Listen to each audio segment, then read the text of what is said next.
Hola, hola amigos de Agronegocios Perú. Hoy día vamos a hablar sobre la Ley de Promoción Agraria.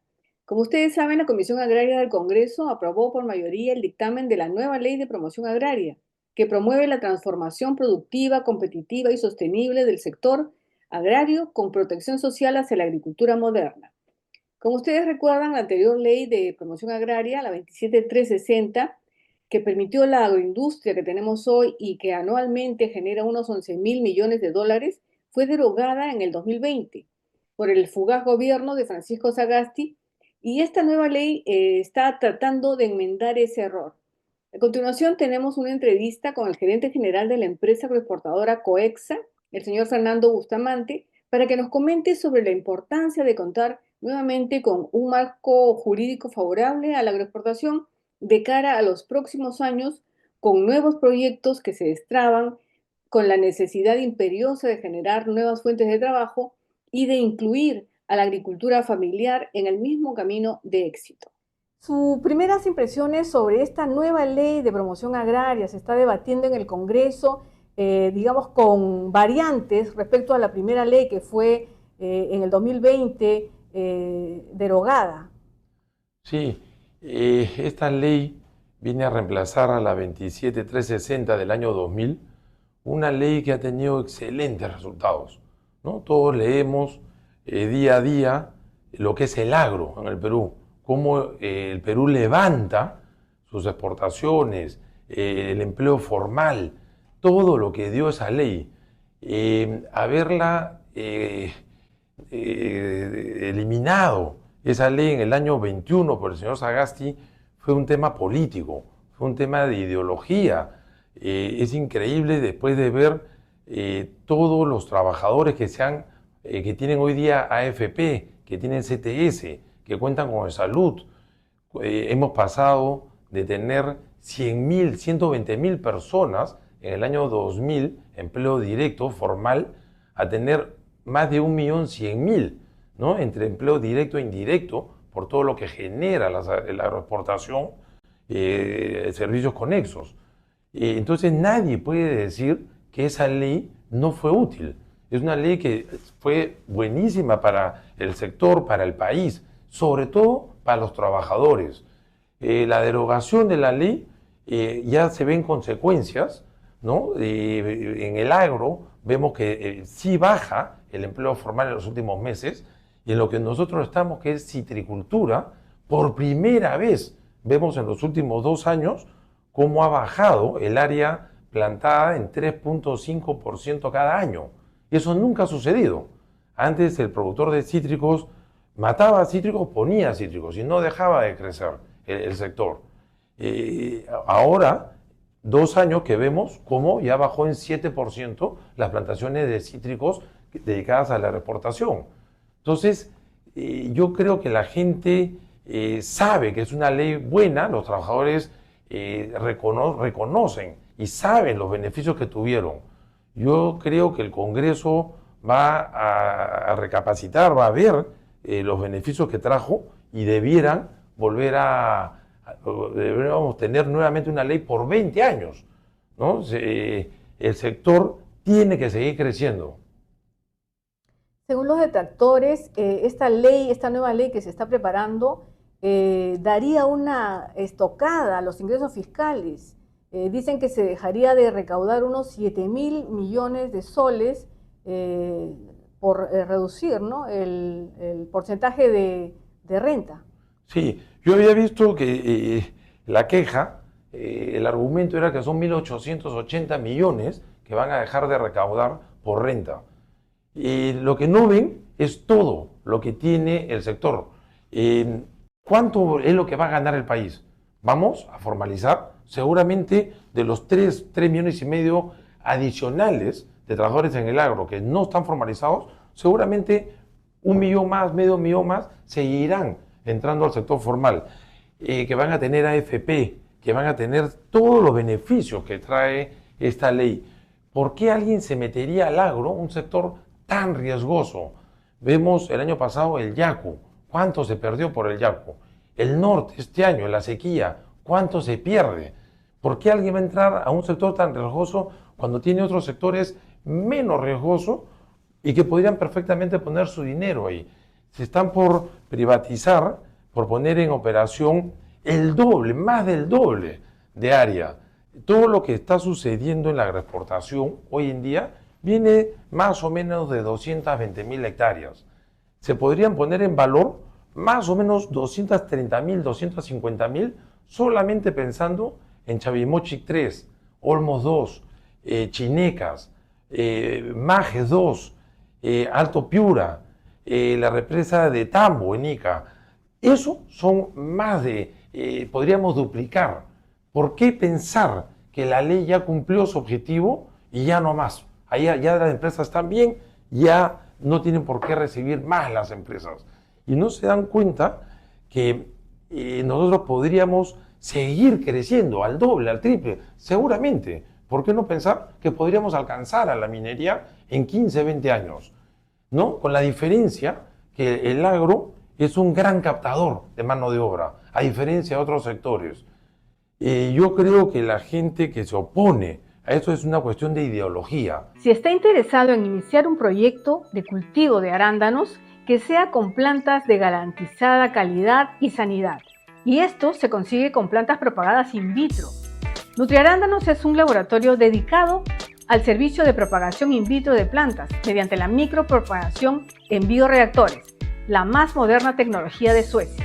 Empresas dedicadas a esta industria han adquirido sus plantas y dan fe de la productividad en sus campos. Nutriarándanos tiene plantas de arándanos de la variedad Biloxi y Emerald, de 6 meses de edad, de gran adaptación al clima de Perú. Puede contactar con Nutriarándanos en su dirección en Girón Diáconos 177, La Molina, o llamando al teléfono 947-856-863. No es una cuestión técnica, y yo creo que pensar que esta ley no beneficia a los trabajadores es una gran mentira. Se dice, por otro lado, también contra esta ley, que los beneficios no se focalizarían en los pequeños agricultores. ¿Esto es cierto? ¿De alguna manera esto se va a corregir en la nueva ley que se está preparando? La ley no está hecha para unos sí y otros no. Está hecho para todos los que están en el agro. Todos son beneficiados con esta ley.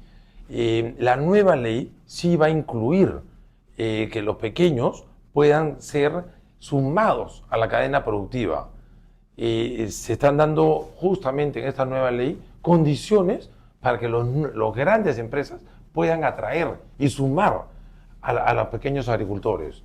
Claro, serían las cadenas productivas que ya están funcionando, ¿verdad? Correcto, pero ahora va a ser, la idea es potenciar esa unión, esa enseñanza de tecnología de los grandes a los más pequeños, que sea algo mucho más exponencial de lo que fue la ley anterior. Claro, y esas cadenas productivas ya las tenemos en palta, arándanos, mango, diversos productos de exportación. Correcto. Este año estamos alcanzando 12.000 millones de exportaciones en exportación, y eso debiera seguir subiendo. Los parceleros, los pequeños campos, los pequeños agricultores tienen que sumarse. El ministerio, por su parte, algunos asesores del Ministerio de Economía dicen que esta ley solamente favorecería a unas 506 empresas. ¿Esto es cierto? Totalmente, eso es una falsedad. Que sean las empresas más grandes las que tienen el volumen de exportación, es cierto, pero todas, nosotros, por ejemplo, como empresa, compramos a otras productores que no son tan pequeños, a medianos agricultores, y exportamos a través de las empresas que son un poco más grandes. Nosotros hemos vendido también producto a otras empresas. Entonces, eso es una falsedad. En la ley no está limitada para unos y otros no. El sector se beneficia. Son 4,5 millones de trabajadores en el agro. 1,2 ya es formal. Vamos por el resto, que se sigan formalizando al resto de trabajadores que laboran en el agro. Ese es un tema crucial, la formalización en el agro. Y creo que también pasa por un tema educativo, informativo, convencer al agricultor de que para subir al siguiente nivel tiene que formalizarse, tiene que mejorar su oferta productiva. ¿Cómo se podría lograr eso?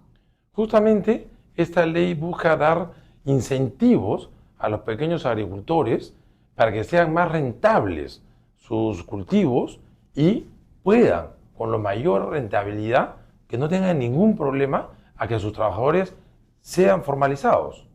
Hoy día no lo son. Ustedes son una empresa de varias décadas trabajando en agroindustria, han crecido en diversos productos y ustedes han trabajado sin ley y posteriormente con la ley de promoción agraria. ¿Cómo fue trabajar sin la ley de promoción agraria? Sí, no, es abismal. Nosotros, nuestra empresa tiene 40 años, 41 años de existencia, que es una de las más antiguas, y fue muy difícil. Hemos pasado por todo, desde la época del primer gobierno de Alan García, con la inflación, la época del terrorismo.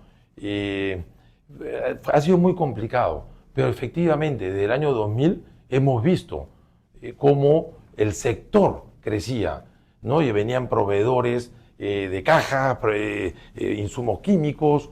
El sector se ha beneficiado tremendamente en las últimas 2 décadas. ¿Por qué considera usted que existe un prejuicio, un sentimiento contrario y que se difunde contra el empresario?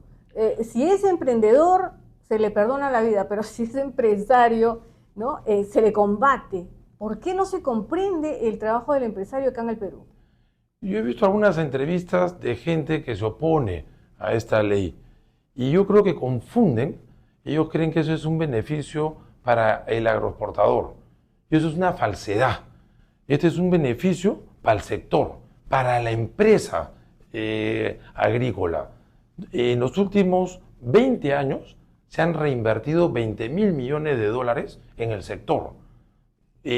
Todas las empresas reinvierten. Yo realmente, a mí me gustaría que vean estos señores que se oponen, cuál es la distribución de dividendos. Y los agroexportadores, las empresas agroexportadoras, yo veo que no hacen más que reinvertir, endeudarse para seguir creciendo, tener economías de escala, dar más trabajo, ¿no? Y yo creo que va más por un tema ideológico.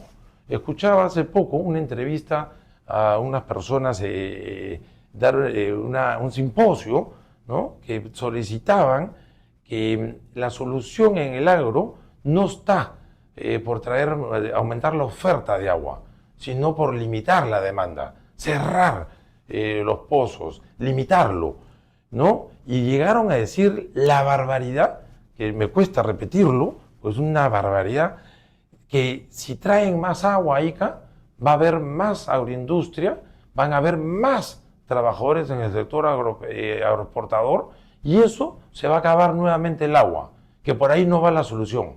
La solución es limitar, disminuir la demanda. Eso lo han llegado a decir y yo creo que es la misma gente que se opone a que haya un sector más fuerte, a que haya menos pobres, a que haya... Nosotros tenemos trabajadores que yo lo he visto antes del terremoto del 97 en Nazca, del 2007 en Pisco. Todas las casas eran de adobes. Hoy ya no existe eso. Todas son material noble, casas bien puestas, con carro, con vehículos. Hay un Estado fallido.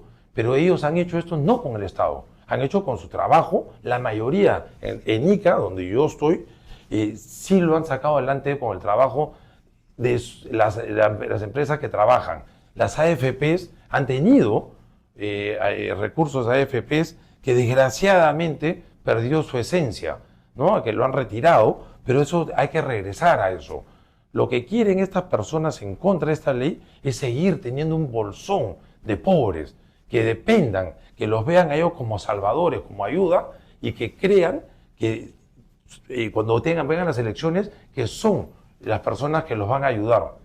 Ese es el problema de esta gente, es un tema ideológico. Y vamos a tener proyectos que se están reactivando, como usted dijo al principio, hidroenergéticos, ¿no? Chavimochic 3, Majesiguas 2, Chinecas, en fin, para reactivarlos e invertir en esos proyectos de miles de hectáreas más, se necesita pues este incentivo, ¿no? De la ley de promoción agraria.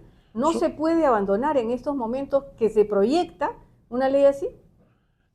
Exactamente. Son, como te dije hace un momento, más del doble el área que podríamos poner en valor. 250.000 hasta 300.000 hectáreas versus las 220.000 que hay actualmente. Pero ¿quién va a entrar a comprar esas tierras si no hay realmente una diferenciación con otros países? ¿Por qué hacerlo? El Estado, no queremos que el Estado en los remates de estas tierras tenga una mayor demanda, que el Estado pueda tener más fondos, mejor precio por sus hectáreas. ¿Qué pasa si no vienen inversionistas porque no están los mecanismos, la promoción de vida para vender esas tierras? ¿Sabe qué va a pasar? Van a ser invadidas esas tierras. Eso seguramente le gustaría a esta gente que se opone. Y eso es lo que tiene que ver el Congreso. ¿Cómo sacarle el mejor precio a esas 250, 300.000 hectáreas que van a vender? Justamente con esta ley. Por otro lado, tenemos ahora el puerto de Chancay, abre mercados asiáticos. Esos contenedores que van a salir por el puerto de Chancay también van a ir con agroexportación. Necesitamos producir más para sacar por ese puerto, ¿no es verdad? Exactamente. Asia ha sido un mercado que nos hemos un poco estrellado contra la pared en los últimos años por un tema del tiempo de tránsito. Nosotros llegamos a Norteamérica en 14, 16 días, a Europa en 22, 24 días, y llegábamos a Asia, a China, con 36, 37, 38 días. La fruta llegaba sin piernas. Y es por eso que los volúmenes a Asia no aumentan como debiera hacerlo. El puerto de Chancay va a tener un tiempo de tránsito 22, 23 días, igual que el que hacemos a Europa. Se nos abre un mercado gigantesco. Hasta ahora, todo lo que hemos venido aumentando lo mandamos a los dos mercados, Europa y Norteamérica. Abriéndose Chancay con veintitantos días, va a ser una maravilla los precios, porque va a haber menor oferta a esos mercados y más al Asia. Por supuesto, hay que aprovechar esto, pero si no tenemos esa ley y no ponemos en valor estas tierras, son tierras que van a demandar mucha mano de obra, donde van a subir por oferta y demanda, va a subir el valor de los jornales. Desgraciadamente esta gente no entiende esa ley que quizás es la única ley, o la ley que mejor funciona, que es la ley de oferta y demanda. Va a haber mucho más demanda para esos puestos en todas estas pampas que van a privatizar, que van a vender. Tenemos que tener una ley que acompañe a esta venta. Yo he conversado con mucha gente que trabaja en el agro y ellos ven, hasta hace poco, la demanda que había, ¿no? Porque los valles no dejaban de crecer. Esto no sucede en los últimos 3, 4 años. Se ha paralizado. Viveros están cerrando. No hay plantas hoy en día. Y no hay, antes tampoco habían porque las compraban. Ahora no hay porque no hay viveros. ¿Quién hace viveros si no crece el agro? Los hijos de los trabajadores se van insertando al mercado, al mundo laboral. En el Perú entran más o menos entre 900 a 1000 personas al día al mercado laboral. Son 350.000 jóvenes que se insertan cada año al mercado laboral. ¿Dónde van a trabajar? ¿Se está creando empresa para dar puestos de trabajo a todos esos jóvenes? La respuesta es no. Y si sumamos los cientos de miles que han venido de otros países, no existe esos puestos de trabajo. ¿Quién da ese trabajo? ¿Qué mejor que el agro? El agro actual no está creciendo y coincide desde que se eliminó la ley 27360. Necesitamos que todos estos jóvenes puedan entrar a laborar en nuevas empresas, que haya mayor demanda. Y un punto muy importante, ¿ya? Que no es coincidencia, es una consecuencia. Mucha gente no tiene trabajo, y si vemos lo que ha pasado desde la última elección en el 2021, que se frenan las inversiones con la elección de Pedro Castillo, ¿cómo ha aumentado la delincuencia? No hay trabajo. No creo que sea un justificante, pero al no haber trabajo, más gente está delinquiendo. Miren lo que hemos pasado en los últimos 20 años y comparemos lo que ha pasado en los últimos 3. Yo estoy seguro, cuando tengamos más del doble de esta área actual puesta en valor, de todas maneras va a bajar la delincuencia. Y hay un factor más. Yo me he olvidado de un proyecto que se llama, me parece, Pampas Verdes, que es entre Ica y Arequipa, que eso podríamos triplicar, porque esos son 200.000 hectáreas más. Entonces podríamos hasta triplicar. ¿De dónde va a haber la mano de obra? ¿Usted se imagina, Norma, el valor que va a tener el jornal? Ese es el mejor incremento de sueldo. No es por ley. Cuando sale la presidenta y dice que va a subir el sueldo mínimo, La mayoría de los trabajadores del agro están por encima de eso. Eso no les va a caer mucho a ellos porque ya están por encima. Lo que les va a dar a la vena es cuando se ponga en valor todas esas hectáreas que van a requerir de esos trabajadores del agro. Ahí van a ver aumentado sus sueldos. Mire, el sueldo mínimo está en 1025, el beta son un poco más de 300 soles, ¿no? El trabajador agroexportador está, yo le diría, un promedio de 1.700, 1.800 soles, 2.000 soles. Está por encima de ese sueldo que lo tienen como mínimo. Y eso debiera seguir aumentando por oferta y demanda y también por el cambio de cultivos. Todo se va, los costos han incrementado, los cultivos menos rentables se van dejando y van a tener que ir a cultivos más rentables. Hay barreras de entrada que son la inversión, por ejemplo, arándanos. Es una inversión altísima donde se requiere inversionistas que tengan espaldas para poder hacer inversiones grandes en el agro. Yo espero que realmente los congresistas que tienen estos en sus manos vean no la parte ideológica. Si realmente ellos quieren que su preocupación es los pobres, que el trabajador agrario se lleve más al bolsillo, eso se logra por mayor demanda de trabajadores donde van a aumentar los sueldos. ¿Cómo ve el futuro, los próximos años? Y la ley se debería aprobar en los próximos meses, ¿no? Y el tema que efectivamente va a regularnos es lo que pueda pasar en las próximas elecciones, ¿no? Yo creo que tener candidatos antisistema que siguen con esa retórica de cambio de constitución, yo creo que los grandes perdedores, de todas maneras, van a ser los más pobres, ¿no? Cuando votan por esos candidatos que ofrecen cambiar la constitución para bajarle el sueldo a los congresistas, todo eso es mentira. La constitución no cambia nada de eso. Ellos lo que buscan es algo parecido a la Venezuela. Es un cambio de constitución para apoderarse del país, echar mano a lo que es el Banco Central de Reserva, que hoy no puede con esa constitución. Los trabajadores, miren, acá tenemos 2 millones de venezolanos, 8 millones han salido de Venezuela. ¿Por qué? ¿Dónde estuvo los beneficios de ese cambio de constitución? En cambio, le echaron manos a esas reservas en Venezuela con el cambio de constitución.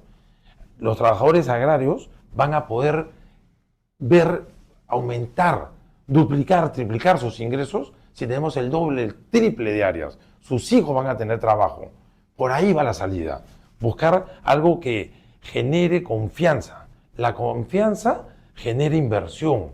La inversión se convierte en puestos de trabajo. Más demanda de puestos de trabajo es incremento del ingreso de los trabajadores. Ese es el mensaje que tenemos que dar. Esa retórica de la izquierda retrógrada y mentirosa de decir que el cambio de constitución va a mejorar a los trabajadores, eso es falso. Y basta ver lo que pasó en Bolivia, está que revienta, en Venezuela.